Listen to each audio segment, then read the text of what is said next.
అహంకారం అణిగింది. అవంతినగర ఆస్థానంలో హర్నాథ శాస్త్రి, గురునాథ శాస్త్రి అని ఇద్దరు పండితులు ఉండేవారు. తమలాంటి తెలివితేటలు గలవాళ్ళు ఎక్కడా లేరని వారికి వల్లమాలిన గర్వం.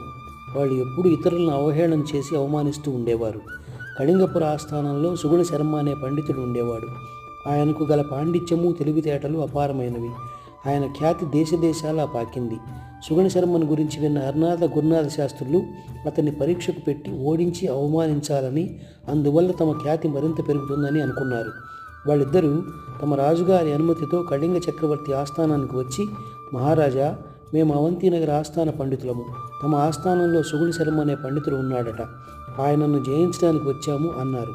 చక్రవర్తి అనుమతితో సుగుణ శర్మ, నేను పాండిత్యంలో అంత గొప్పవాణ్ణి కాను. అయినా మీరు కోరుతున్నారు కనుక మీ ఇద్దరిని వేరువేరుగా ఒక చిన్న ప్రశ్న వేసి పరీక్షిస్తాను. దానికి మీరు సరియైన సమాధానం ఇవ్వగలిగితే నాకన్నా మీరు గొప్పవారని ఒప్పుకుంటాను అన్నాడు హర్నాథ గురునాథులతో. మర్నాడు సభలో పరీక్ష ఏర్పాటైంది. పరీక్షలో తమ ఆస్థాన పండితుడు గెలుస్తాడో ఓడుతాడో చూడాలని సభకు జనం గుంపులు గుంపులుగా వచ్చారు. సుగుణ శర్మ ఒక రాతికి దారం కట్టి దాన్ని ఒక కర్రకు వేలాడగట్టాడు. ఆ రాతికే మరో దారం కట్టి దాన్ని కిందికి వేలాడనిచ్చాడు. తరువాత హర్నాథ శాస్త్రిని సభలోకి రమ్మన్నారు.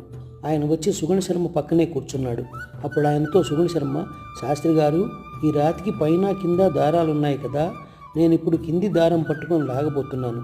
లాగినప్పుడు కింది దారం తెగుతుందో పై దారం తెగుతుందో చెప్పగలరా అన్నాడు. పై దారం తెగుతుంది అని హర్నాథుడు తడుముకోకుండా చెప్పాడు. సుగుణ శర్మ కింది దారాన్ని పట్టుకుని విసురుగా లాగాడు. హర్నాథుడు చెప్పినట్టు పై దారం తెగక కింది దారమే తెగింది. హర్నాథుడు ఆశ్చర్యపోయాడు. చూసారా, మీరు ఓడిపోయారు. మీరు వెళ్ళి గురునాథ శాస్త్రి గారిని పంపండి, ఆయన్ని కూడా పరీక్షించి చూస్తాను అన్నాడు సుగుణ శర్మ. హర్నాథుడు గురునాథుడి దగ్గరికి వెళ్ళి జరిగిందంతా చెప్పి, బాగా ఆలోచించకుండా పైదారం తెగుతుందని చెప్పి నేను ఓడిపోయాను, నువ్వైనా కింది దారం తెగుతుందని చెప్పి గెలిచి మన పరువు నిలబెట్టు అన్నాడు. ఈ లోపల సుగుణ శర్మ తెగిపోయిన దారాన్ని విప్పదీసి రాతికి మరో దారం కట్టి కిందికి వేలాడేటట్టు చేశాడు. గురునాథుడు సభలోకి వచ్చి సుగుణ శర్మ పక్కన కూర్చున్నాడు. హర్నాథుని అడిగినట్టే గురునాథుని కూడా సుగుణ శర్మ అడిగాడు. కింది దారమే తెగుతుంది అన్నాడు గురునాథుడు. సుగుణ శర్మ తనలో తాను నవ్వుకుని కింది దారం పట్టుకొని నింపాదిగా లాగసాగాడు. కొంతసేపటికి రాతికి పైన ఉన్న దారం తెగి రాయి దబీమంటూ కింద పడిపోయింది. రాజుగారితో పాటు సభలోని వారందరూ ఆశ్చర్యపోయారు. సుగుణ శర్మ గురునాథునితో, ఇంత చిన్న విషయంలో మీరిద్దరూ ఓడిపోయారు. మీ పాండిత్యం సంగతి నాకు తెలియదు. మీరు గొప్ప పండితులే కావచ్చు, కానీ మీకు విజ్ఞానం తక్కువ, అహంకారం హెచ్చు. అందుకే పిలవకుండా పెట్టకుండా ఎరగని వారిపైకి పోటీకి వస్తున్నారు. ఇక ముందు ఇలాంటి పనులు చేసి అవమానాలు పాలు కాకండి అని మెత్తగా చివాట్లు పెట్టి పంపేశాడు.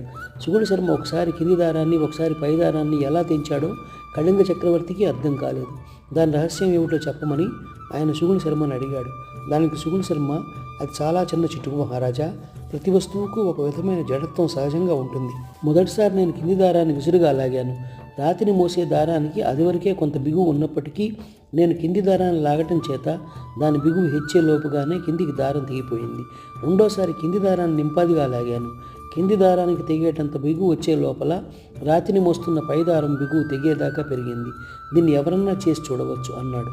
రాజు సుగుణ శర్మ యుక్తికి మెచ్చి ఆస్థానం పరువు కాపాడినందుకు ఆయనకు మంచి బహుమానం ఇచ్చాడు.